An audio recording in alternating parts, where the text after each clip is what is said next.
সাগরের শেষ বাক্যগুলো উষার সত্তাকে নাড়িয়ে দিলেও কোনো প্রতিক্রিয়া নেই তার। সে বিস্ময়ে কিংকর্তব্য বিমূঢ়। একটা মানুষ এতটা টক্সিক মাইন্ডের কিভাবে হয়? ভালোবাসলে এত বাজে পথ বেছে নিতে হবে? তার সাগর ভাই এতটা নিচু মন মানসিকতা পোষণ করে? ছি! উষার ঠোঁট ভেঙে কান্না আসে। যে জন্মদাত্রী মাকে সে এমনিতেই ঘৃণা করে, তার প্রতি ঘৃণা বাড়িয়ে দিতে একবারও বুক কাঁপল না সাগর ভাইয়ের? নিজের মায়ের প্রতি অবশিষ্ট শ্রদ্ধাটুকু হারিয়েছে সাগর ভাইয়ের কথা আর তার অপমানের জন্য। এতটা টক্সিক সাগর ভাই!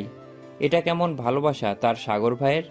যে ভালোবাসায় কোনো মাধুর্য নেই, সরলতা নেই, মানবিকতা নেই, এটা ভালোবাসা? উষা ডুকরে কেঁদে উঠল। এত বাজে মানুষকে সে মন প্রাণ দিয়ে ভালোবেসেছে? ভুল তো তারই। সাগর উষার অস্থিরতা টের পায়। উষাকে শক্ত করে জড়িয়ে ধরতে চায় সে, কিন্তু সেই সুযোগটুকু উষা দিল না। সাগরকে এগিয়ে আসতে দেখেই শটান হয়ে দাঁড়িয়ে গেছে সে। সাগর অবাক হয় না, সে জানতো এমন কিছুই হবে। সাগর খুব সরল কণ্ঠে বলে, দেখ সুইট পি, তুই আমাকে ভুল বুঝবি, এটাই স্বাভাবিক। কিন্তু আমি যা করেছি সম্পূর্ণটাই নিজেদের ভালোর জন্যে, তোকে নিজের মতো করে গড়ে নিতে। দেখ অনেক হয়েছে, এখন আর আমি দূরত্ব চাইছি না। আমি হিনা তোর এক কদমও সেফ না। তুই আমি ছাড়া অচল। এখন না বুঝলেও সময় হলেই বুঝবি। সাগরের কথার পৃষ্ঠে উষা কিছু বলতে যাবে, তার আগেই সাগরের পকেটে থাকা মোবাইল ফোনটা বেজে ওঠে। বড় বিরক্তি নিয়ে সে পকেট থেকে ফোনটা বের করে। ভেবেছিল বাসার বা রাফিদের কল হবে, যেহেতু অনেক রাত হয়েছে। কিন্তু তাকে অবাক করে দিয়ে একটা আননোন নাম্বারের কল। সাগর কলটা ধরল না, ফোনটা রেখে দিল টেবিলের উপরেই। সাগরকে ফোন রেখে দাঁড়াতে দেখে উষা তেজি কণ্ঠে বলে, নাটক পেয়েছেন? কেমন টক্সিক মানুষ আপনি! ছি, আমার ভাবতেও ঘৃণা লাগছে। এমন নিচু মন মানসিকতার আপনি। আপনার কাছে এসব ভালোবাসা মনে হতে পারে, কিন্তু আমার কাছে টক্সিসিটি ছাড়া কিছুই না। শুধু আমার ওপরে অধিকার ফলানোই আপনার কাজ ছিল। এসব ভালোবাসা টালোবাসা কিচ্ছু না। আপনি আমাকে খেলনা পেয়েছেন, আমাকে নিজের মতো গড়ে নিতে হবে কেন? মানুষ মনে হয় না আমাকে? আমি কী চেয়েছি? আপনাকে আমার মতো করে গড়ে তুলতে? মানুষ সত্যিকার অর্থে ভালোবাসলে তখন নিজে থেকেই পরিবর্তন হয়ে যায়, কারোর প্রয়োজন হয় না তখন। শুরু থেকে আমারও আপনার প্রতি ভালোবাসা ছিল না। বিয়ের মতো পবিত্র বন্ধনে জড়ানোর পর থেকেই চক্রবৃদ্ধি হারে ভালোবাসা বেড়েছে। তাই নিজে থেকেই আপনার অপছন্দের কাজ এড়িয়ে চলতাম। আর আপনি, ছি! আমার মাকে তো আমি এমনিতেই ঘৃণা করি, তাকে আরও ঘৃণা করতে বাধ্য করলেন। সাগর ব্যস্ত হলো উষাকে সাফাই দিতে। সে এগিয়ে এসে নিজেদের মধ্যকার দূরত্বটুকু ঘোচালো। উষা পিছিয়ে যায় কয়েক কদম। এর মধ্যে আবারও কল, পরপর অনেকগুলো কল সেই আননোন নাম্বার থেকে। কিন্তু দুজনেই এখন জগতের বাইরে অবস্থান করছে যেন। ঘরে অসুস্থ রোগী আছে সেটাও যেন ভুলে গেল। দেখ সুইট পি, তুই যা ভাবছিস তা না। আমি তোর মাকে নিয়ে কথাই বলতে চাই না। তুই আমাদের সম্পর্ক নিয়ে ভাব। আমি সব নতুন করে শুরু করতে চাইছি। পুরনো কথা বাদ দে। কেন বাদ দিব? এতই যদি ভালোবাসতেন তাহলে কেন ডিভোর্সের জন্য অ্যাপ্লাই করেছিলেন? শেষ এই একটা কথা। এই একটা কথার উত্তর দেওয়ার মতো ক্ষমতাও নেই সাগরের। কেন অ্যাপ্লাই করেছিল, কি বলবে? মাথাটা তার আপনা আপনি নিচু হয়ে আসে, গলা ধরে আসে তার। উষা সাগরকে নতমস্তিষ্কে দাঁড়াতে দেখে তাচ্ছিল্যের হাসি হাসে। তারপর তাচ্ছিল্যের স্বরেই বলে, কি হলো বলুন, কেন অ্যাপ্লাই করেছিলেন? উত্তর আছে? সাগর নিশ্চুপ। বুকের ভেতরটা তীব্র যন্ত্রণায় ফেটে যাচ্ছে। শুধু মাথা তুলে করুণ দৃষ্টিতে তাকায় উষার দিকে। হ্যাঁ, কি হলো, কথা বলছেন না কেন? আর বলবেন কি করে? উত্তরই তো নেই। আপনি যা যা বলবেন সেই সব কিছুর বিনিময়ে কি আমার 5 বছরের তীব্র যন্ত্রণা নাই হয়ে যাবে? আপনি যদি বললেন এইসবে আমার বিন্দুমাত্র লজিক আমি খুঁজে পাই না। শুধু মস্তিষ্কে মানুষের দ্বারা এইসব সম্ভব না। আর ঠিক কী কারণে ডিভোর্সের জন্য অ্যাপ্লাই করেছিলেন তাহলে? সেদিন খাবার টেবিলে কেন বলেছিলেন যে 2-1 দিনের মধ্যেই ডিভোর্সের কাগজ এসে যাবে? উষার কথার মাঝেই বার দুয়েক সাগরের ফোন বাজছে, তবে সে রিসিভ করেনি। এবার টুংটাং মেসেজের শব্দ আসছে। এবার যেন উষারও জ্ঞান ফিরে আসে। সে একটু চিন্তিত হয়েই বলে, কে বারবার কল করছে? বাসা থেকে নাকি? জানি না, আননোন নাম্বার। মুহূর্তেই উষা আতঙ্কিত হয়। হায় আল্লাহ, কল রিসিভ করুন, বাবার কিছু হলো কি না। সাগর ফোন হাতে নিতে নিতেই কয়েকটা মেসেজ নজরে আসে। মুহূর্তেই তার চোয়াল শক্ত হয়ে যায়। মেসেজগুলো ঠিকমতো পড়ার আগেই আবারও কল আসে। উষাই সাগরের হাত থেকে ফোনটা কেড়ে নিয়ে রিসিভ করে। লাউড স্পিকারও দিয়ে দেয় সে। হ্যালো বলার পূর্বেই শুনতে পায় অপরিচিত কণ্ঠস্বর। কিছুটা হেয়ালিপনা নিয়েই বলছে, ফোন ধরতে এতক্ষণ লাগে? বউয়ের সাথে তো রোম্যান্স করছিলি না? তোর বউ তো তোকে কাছে ঘেঁচতে দেয় না, তাহলে এত কিসের ব্যস্ততা? তোর বউয়ের কাছে তো ঘেঁচবো আমি। এতটুকু শোনার পরেই উষা হতবাক। অজানা ভয় আতঙ্কে শরীরটা হালকা ঝাঁকুনি দিয়ে উঠল তার। কি শুনল সে? সাগর এর মধ্যেই ফোনটা নিয়ে টানাটানি করছে। সে বুঝছে কে এই ব্যক্তি, কিন্তু উষা ফোন দিল না। সাগরের দিকে ভালোভাবে তাকাতেই দেখে সে চোয়াল শক্ত করে দাঁড়িয়ে আছে। চোখে আগুন জ্বলছে তার। অপরিচিত লোকটি আবারও বলল, কিরে, গাজীপুরে আসস না বউ নিয়া? রোমান্টিক ডেটে গেছস? তোর রোমান্টিক ডেটের 12টা বাজাইতেছি। তোরে মায়েরা তোর পাখিরে নিয়ে রোমান্টিক নাইট স্পেন্ড করবো আমি। সেদিন তো সে মায়ের মারলি, তার উপহার স্বরূপ তো আমার থেকে কিছু দিতে হয়। তোর আর কিছু শুনতে চাইল না উষা। কলটা খট করে কেটে দিল। রাগ আর ভয়ের মিশ্রণে মস্তিষ্ক কাজ করা বন্ধ করে দিয়েছে। মনে পড়ছে গাড়িতে বসে সাগরের বলা কথাগুলো। মানুষটা কে? তাদের সাথে কিসের শত্রুতা? উষা কিছু বলার পূর্বেই সাগর উষার হাত থেকে ফোনটা নিয়ে নিল। মেজাজ তার বিগড়ে গেছে। নিজের বউকে নিয়ে এই ধরনের কথা বলার সাহস সে কই পায়? সাগর ব্যস্ত ভঙ্গিতে আঙ্গুল চালিয়ে কল লাগায় কাউকে। উষার অস্থির অনুনয়, কে সাগর ভাই? মানুষটা কে? আমাদের সাথে কিসের শত্রুতা? চুপ, একদম চুপ। চুপচাপ গাড়িতে ওঠ, একটা শব্দ করবি না। আচমকা সাগরের এহেন ধমকে আত্মা কেঁপে ওঠে উষার, কিন্তু তবুও সে দমে যায়নি। না বললে আমি গাড়িতে উঠবো না, যাবো না। এর মধ্যেই কল রিসিভ হয়। সাগরের আতঙ্কিত মুখশ্রী স্পষ্ট। হাত পা ঠান্ডা হয়ে যাচ্ছে তার। নিজের জন্য পরোয়া নেই তার, কিন্তু উষার সাথে? উষার কোনো ক্ষতি সে ইহজনমে হতে দিবে না। কল রিসিভ হতেই রাজবাড়ি স্বরে ধমকে উঠল, এতক্ষণ লাগে কল রিসিভ করতে? কই তুই? আমি সামনে আগাচ্ছি, তুইও আয়। উষাকে তোর সঙ্গে নিয়ে মামার বাড়ি যা। খবরদার বাড়ি থেকে কেউ বেরোবি না। রাফিদ ভয় পেয়ে যায়। হঠাৎ কি হলো? এত ভয়ার্ত কণ্ঠ কেনই বা ভাইয়ের? তবুও সে কোনো মতে বলে, এই তো তুমি সামনের মোড়ে আসো, 5 মিনিটও লাগবে না। সাগর আর কিছু শুনল না, শুনতে চাইলও না।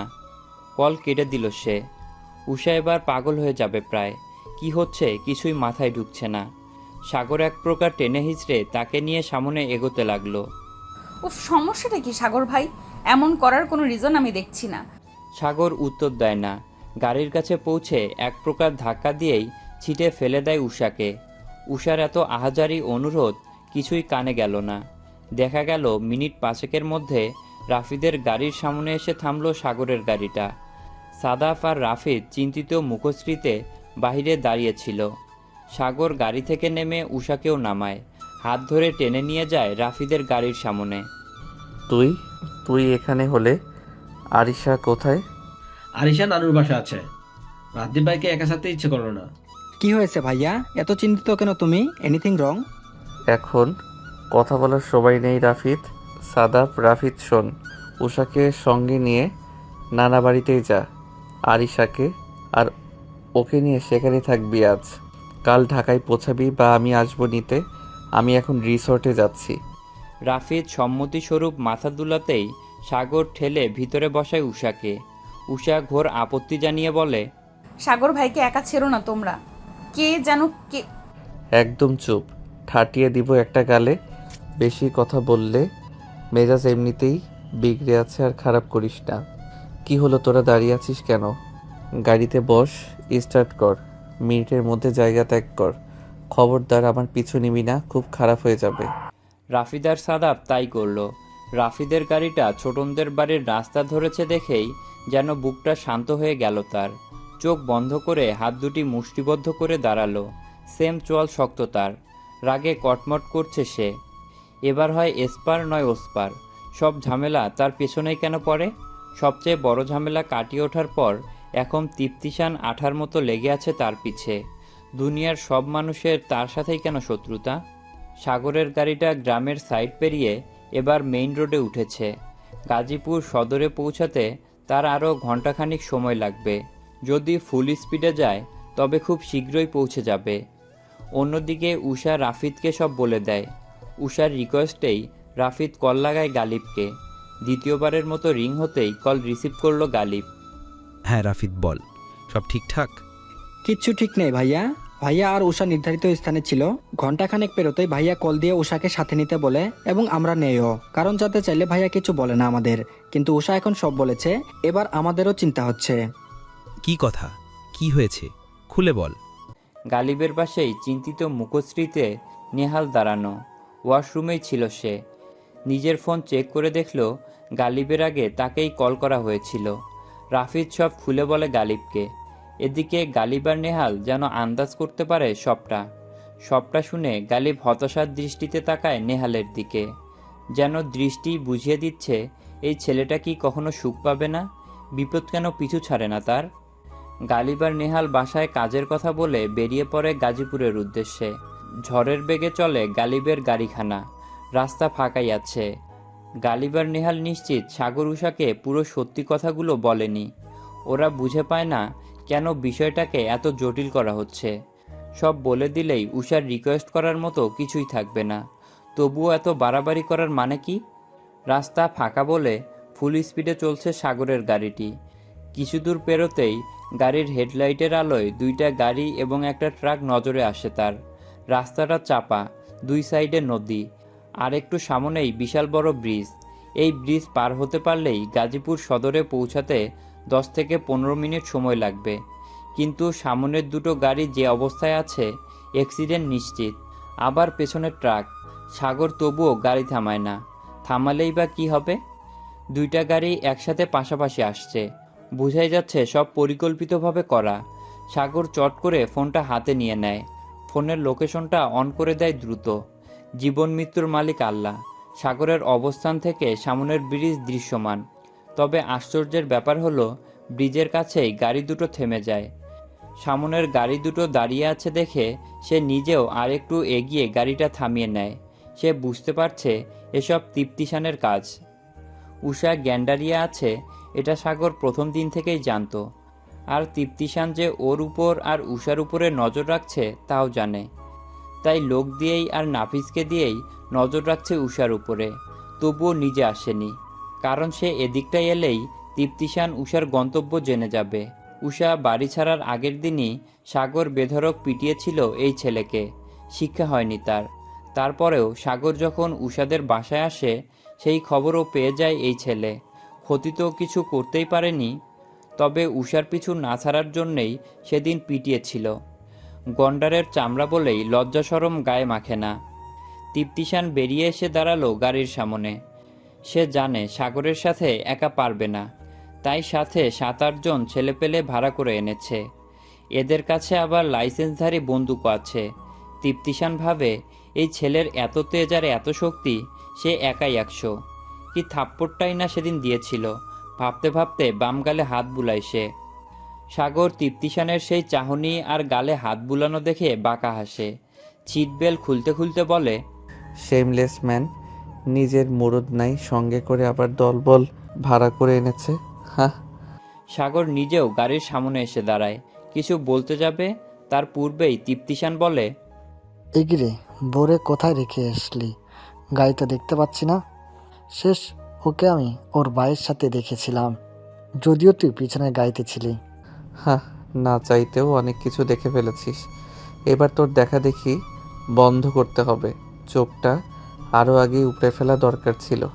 কথাটা শেষ হতে না হতেই একটা বিকট শব্দে ছিন্নভিন্ন করলো চারদিকের স্তব্ধতা। সাগর নিজেও টের পেল না কি হলো। শুধু মনে হলো বুকের একপাশে যেন হঠাৎ করেই আগুনে ঝলসে উঠল। আর সঙ্গে সঙ্গেই যেন শরীরের সমস্ত অনুভবের ক্ষমতা এক বিন্দুতে এসে আটকে গেল। সাগরের চোখ কুঁচকে এলো। অনেক কষ্টে ঝাপসা দৃষ্টি নিয়ে তাকিয়ে দেখে গাঢ় কালো রঙের শার্টটা ধীরে ধীরে তরল লোহিত পদার্থে ভিজে যাচ্ছে। ঠিক বুকের বাপাশে হৃৎপিণ্ডের কয়েক ইঞ্চি উপরের অংশটুকুই ভিজে গেছে অনেকটাই। সাগর ধীরে ধীরে নিজের কাপা হাতখানা সেখানে রাখে। আঙুলের ফাঁক দিয়ে গরম কিছু ফোঁটা গড়িয়ে পড়ছে, কিন্তু সে ব্যথার চেয়ে বেশি অনুভব করছে চমকে যাওয়ার ঘোর। এটা কি হলো তার সাথে? শরীরটা হেলে পড়তে চাইছে।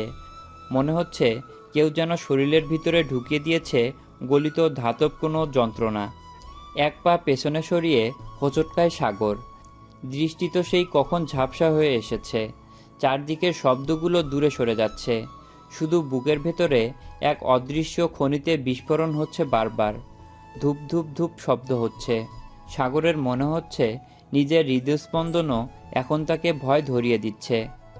তীব্র যন্ত্রণায় চোখটা বন্ধ করতেই চোখের পাতায় ভেসে উঠল উষার সরলতা ভরা শুভ্র মুখশ্রী। সেই মুগ্ধ দৃষ্টি, কান্না, অযাচিত বিপদের আশঙ্কে নীল হয়ে যাওয়া মুখশ্রী। সাগরের ঠোঁট নড়ে ওঠে, কিন্তু শব্দ আসে না।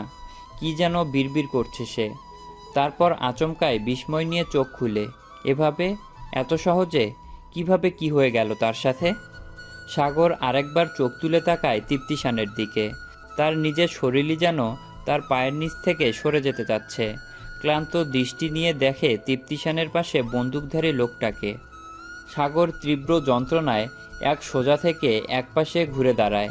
সঙ্গে সঙ্গে আরও একটা বিকট শব্দে ধেয়ে আসা গুলি তার বাম বাহুর বাইপে সেট করে শরীর ফুঁড়ে বেরিয়ে যায়। মুহূর্তেই গলগল করে রক্তের বন্যা বয়ে যায়।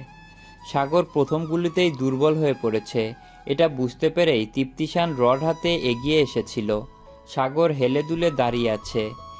এই মাটিতে মুখ থুবড়ে পড়ে যাবে।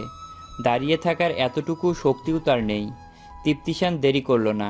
সাগরের মাথার পেছনে আঘাত করতেই সে লুটিয়ে পড়ে মাটিতে। তৃপ্তিশানের মুখে চমক। এই বেটা অনেক জ্বালিয়েছে তাকে। আগে জানলে এত লোক ভাড়া করতো না। ভাড়া করা লোকেদের সাহায্যে গাড়িতে তুলে, আর একজন ড্রাইভিং সিটে বসে গাড়ি চালিয়ে আনে ব্রিজের উপরে। তারপর সে নেমে গিয়ে সাগরকে বসায় ড্রাইভিং সিটে। তারপর ট্রাকের কয়েকবারের আঘাতে সাগরের গাড়িটা পানিতে ফেলতে সক্ষম হয় সে। তৃপ্তিশানের চোখে মুখে বিশ্বজয়ের হাসি। এবার উষাকে এক রাতের জন্য হলেও তার করা যাবে। ওদিকে উষা বারবার কল করছিল সাগরকে। সাগর সেটা দেখেও ইগনোর করছিল শুরু থেকেই। তখনই ভাইয়ের নিষেধ অমান্য করে উষা আর আরিশাকে নিয়ে বেরিয়ে পড়ে সে। সাথে ছোটনও আসছে বাইক দিয়ে। তারা কেউই সাগরকে ফোনে পাচ্ছে না। গালিব আর নেহালও ট্রাই করছে। অবশেষে গালিব লোকেশন চেক করে জানতে পারে সাগর কোথায় আছে। গালিব আর নেহাল রওনা দেওয়ার পূর্বে তাদের বন্ধু, যে বর্তমান পুলিশ ডিপার্টমেন্টে এসআই পদে কর্মরত, আবির মৃধাকে কল করে আসন্ন বিপদের কথা জানিয়েছিল। আবির ব্যস্ত, একটু বেশি ব্যস্ত। সে বলেছে আসার চেষ্টা করবে, তবে গাজীপুরের থানায় ইনফর্ম করে দিয়েছে। সাগরের লোকেশন ট্রাকের জন্য নাম্বারসহ সব ইনফরমেশনও দিয়েছে। সে না আসতে পারলেও পুলিশের ফোর্স যথাযথ জায়গায় পৌঁছানোর বন্দোবস্ত করে দিয়েছে। রাফিদের গাড়িটা এখন মাঝ রাস্তায়। উষা নিজেকে সান্ত্বনা দিচ্ছে, সাগর ভাইয়ের কিছু হয়নি, কিছু হতেই পারে না। তৃপ্তিশান এখন গাজীপুরেই আছে। সাগর উষাকে নিয়ে যে রিসর্টে উঠেছে সেটাতে তারা তল্লাশি চালাচ্ছে। সে এত কিছু জানে না। এই যেমন সাদাফের নানার বাড়ি যে গাজীপুরে, সেটা তার জানা নেই। সে আপাতত চিন্তায় আছে, এই এতটুকু সময়ের মধ্যে কিভাবে উষাকে সরিয়ে ফেলেছে। পুলিশ পৌঁছানোর আগেই রাফিদরাই ব্রিজে পৌঁছাতে পেরেছে। ব্রিজের রেলিংয়ের ভাঙচুর অবস্থা দেখে ওদের বুঝতে বাকি নেই এখানে হয়তো কোনো ঝামেলা হয়েছে। ব্রিজের ঠিক মাঝখানে গাড়ি থামিয়েই নেমে পড়ে ওরা চারজনে। উষা নিজেকে আর আটকে রাখতে পারল না, চাইলেও না। ও হাউমাউ করে কেঁদেই দিল সে। রাফিদ, সাদাফ, আরিশা তিনজনের তীক্ষ্ণ দৃষ্টি দিয়ে আশপাশটা পর্যবেক্ষণ করতে ব্যস্ত। ফোনের ফ্ল্যাশ জ্বালিয়ে ব্যস্ত ভঙ্গিতে নজর বোলাচ্ছে চারদিকে। উষা স্তব্ধ হয়ে দাঁড়িয়ে আছে। বুকের ভিতর দিরিম দিরিম করছে তার। রাফিদ, সাদাফ, আরিশা তিনজনই নিজেদের কাঁপতে থাকা বুক সামলে একরাশ উদ্বেগ নিয়ে চারপাশটা খুঁজে চলেছে। ফোনের ফ্ল্যাশ জ্বালিয়ে অন্ধকার চিরে তারা খুঁজে বেড়াচ্ছে তাদের অতি প্রিয় কাউকে। কোনো চিহ্ন বা কোনো নিদর্শন পায় কি না সেই আশায়। উষা তখন কাঁদতে কাঁদতে স্তব্ধ হয়ে যায়।